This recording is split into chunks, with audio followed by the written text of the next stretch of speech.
Hello, my name is Nell, and I have things to say about disability, chronic illness, and mental health. I live with all of these things, as do many other people, and on this channel, in my videos, I talk about these topics, not only to connect with other people who experience them and to let them know they're not doing this alone, and somebody else out there really does get it, but also to reach out to people who don't live with this stuff, and to hopefully give them a little bit of an insight into what life is like for those of us who do. If that sounds like something that would interest you, I would love it if you would both subscribe to my channel and come and watch my videos, which I upload on Wednesdays at 1 PM Sydney time. I would love it even more if you would leave comments letting me know what you thought of what I say, and maybe even letting me know what you would like to hear from me in the future. I would really love to engage with you and chat with you and be a part of the process with me. Today I'm going to talk about how and why my chronic fatigue syndrome stops me from having a normal job. Let me tell you, I have had this kind of conversation many times with many people in many situations over many, many years, and it gets frustrating. I don't have a job. I've never had a job. I'm on the disability support pension, which I've been on for about over 10 years now. Sometimes when I'm talking to people and they say, well, what do you do? Do you work? And I say no, and they say, why not? It's like, well, what do you mean? How am I supposed to answer that? You seem bright, you seem intelligent, you seem educated. I mean, yeah, you're in a wheelchair, but there's plenty of things you could do, right? The answer is yes. Yes, there are plenty of things that I can do, and there are plenty of things that I do. I am creative and I'm intelligent. I love writing. I'm working on a book. I love to write songs. I have to do a lot of work for the NDIS with my support coordination and writing reports and checking reports. I do a lot. There are a lot of things I do, but I cannot do them in a work environment. Why? Because I'm not reliable. That's something about my chronic fatigue syndrome. It makes me reliably unreliable. It makes me consistently inconsistent. You can count on the fact that you can't count on me. Let me give you an example. In 1 week, I might be able to work 5 hours, but I could not for the life of you tell me when those 5 hours will be. Imagine me going up to an employer and saying, okay, hi, yeah, on any given week, I might or I might not be able to work for 5 hours. I can't tell you what days they will be.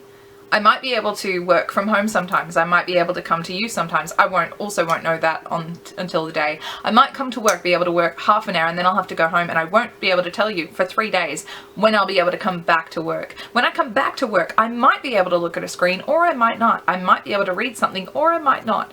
I might be able to speak to somebody, or I might not. I might be able to do something with my hands, or I might not. I might be able to stay for 3 hours, I might be able to stay for 15 minutes. Or I might not. Tell me who would employ me. Who would employ me? It doesn't matter about my talents. It doesn't matter about my skills, about my intelligence. No one would hire me. Who would hire me? That's why. That's why my chronic fatigue syndrome and my fibromyalgia and other chronic health issues that all bundle in together, that's why I can't get a job. Because I can't count on me. That doesn't mean I don't have ambitions, and that doesn't mean I don't have dreams. What it means is that I just have to do those in my own time. I've learned to be very compassionate to myself. There are times when I wake up and I think, okay, my brain is on my side. I'm going to do some writing today. And I'll do some writing for a little bit, and then I'll watch some Netflix, and then I'll do a little more writing, and then I'll watch some Netflix, and then I'll go, that's it. If I could do some more, but if I do, I'll be fried tomorrow, so I'll stop. I can give myself the compassion that I would not find in a working environment. And fortunately, I have the disability support pension. That's really good. It means that I can still pay my bills, and not have the pressure of trying to find work that I know I wouldn't be able to do anyway. If you are struggling with a chronic illness and you can't work, cut yourself some slack. Remember, this isn't about your work ethic or lack thereof. It isn't about you not being ambitious or you not having dreams. It's your body, and your body is betraying you. And as difficult as that is to realize, it is kind of easier than to think that you're not an ambitious person and you're not a person who has dreams and intelligence and talents. You have all of those things. Your body is just putting a roadblock in the way. And if you are looking on the outside in and you see somebody who has one of these chronic illnesses and who claims that they just can't get a job, and you're pretty sure you've seen them. You've seen them walking around. You've seen them go to the shops. You've seen them write stuff. And you're thinking, why can't they get a job? Just remember, you don't see them in between. You see them going to the shops. You don't see them crash when they get home. Would you hire that person? Would you hire somebody who could walk around for an hour and then crash for the next 4? Would you hire them? Probably not. So don't tell them off for not having a job. Have some compassion. Let's have some compassion and some understanding. That's all for this one.